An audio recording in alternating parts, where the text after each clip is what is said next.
আসসালামু আলাইকুম।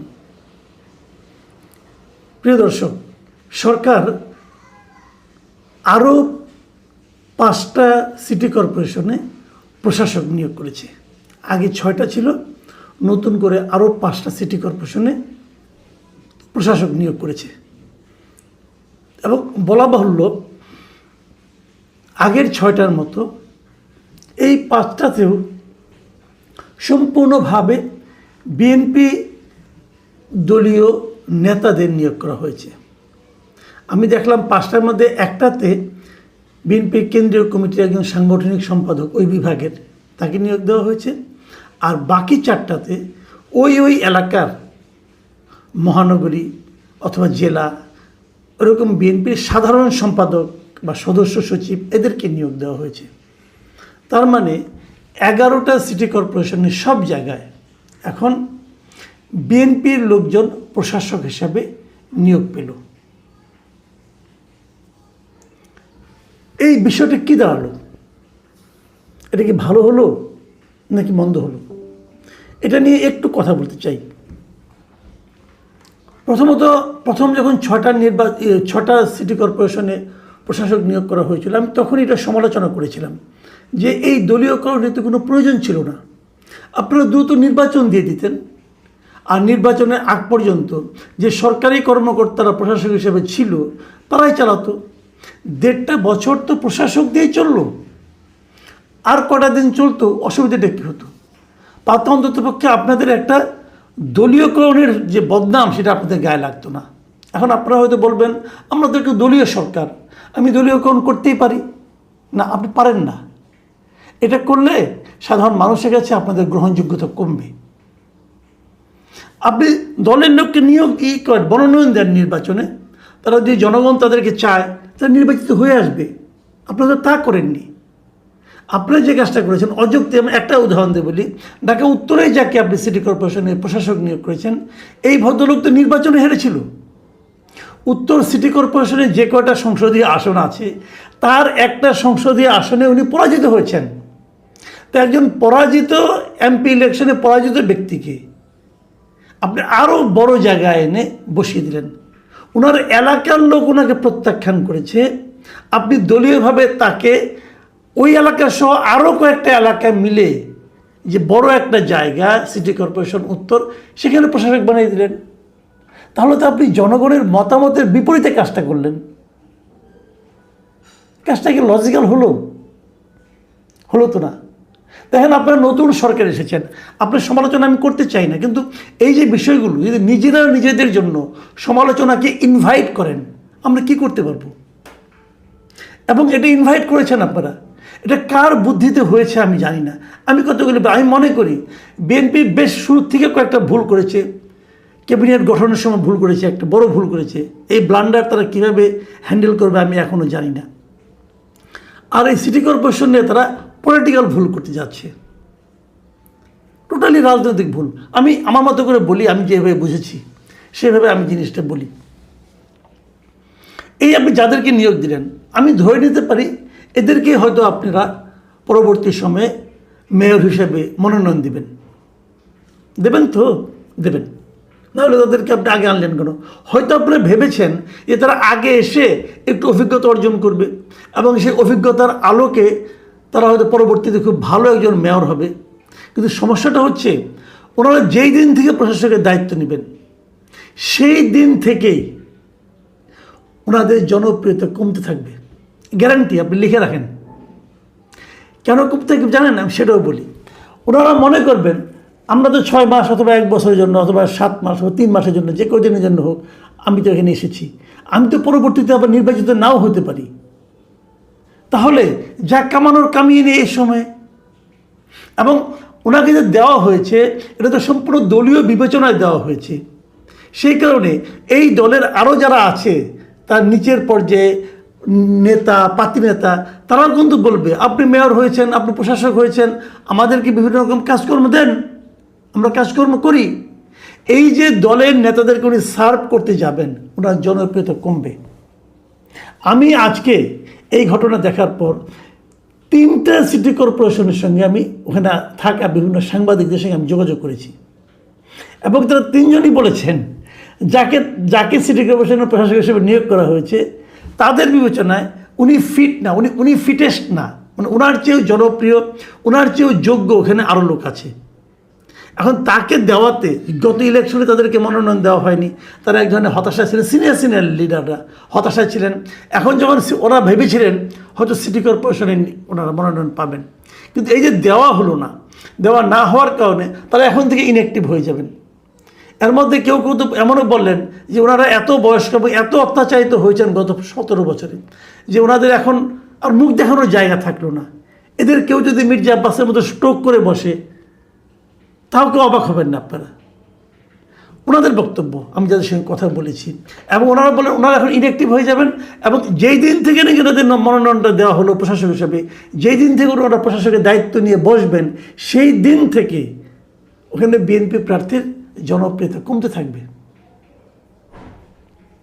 তাহলে এটাকে আপনারা বুঝেন না? এটা আমি বুঝি, আমার ওই স্থানীয় সাংবাদিক বুঝে, আপনারা বুঝেন না, বিএনপিও বুঝে। তাহলে বিএনপি এই রিস্কটা নিল কেন? তাহলে বিএনপি কি জনগণের জনপ্রিয়তা এগুলি তোয়াক্কা করে না? বিএনপি কি হিসাব করে নিয়েছে আমার প্রার্থীকে কীভাবে পাশ করিয়ে আনতে হবে সেটা আমরা জানি? তাহলে কি আবারও সেই নির্বাচনকে একটা চোরাগলির মধ্যে ঢুকিয়ে দেওয়া হবে? কেন? হয়তো বিএনপি কেউ বলবে, হয়তো সরকারের কেউ বলবে যে প্রশাসকদের নির্বাচন চলে না, সিটি কর্পোরেশন চলে না জনগণের সেবার জন্য। আরে ভাই, জনগণের সেবার জন্য তো তাহলে দরকার ছিল কাউন্সিলর। আপনার কাউন্সিলরগুলো দিয়ে দিতেন।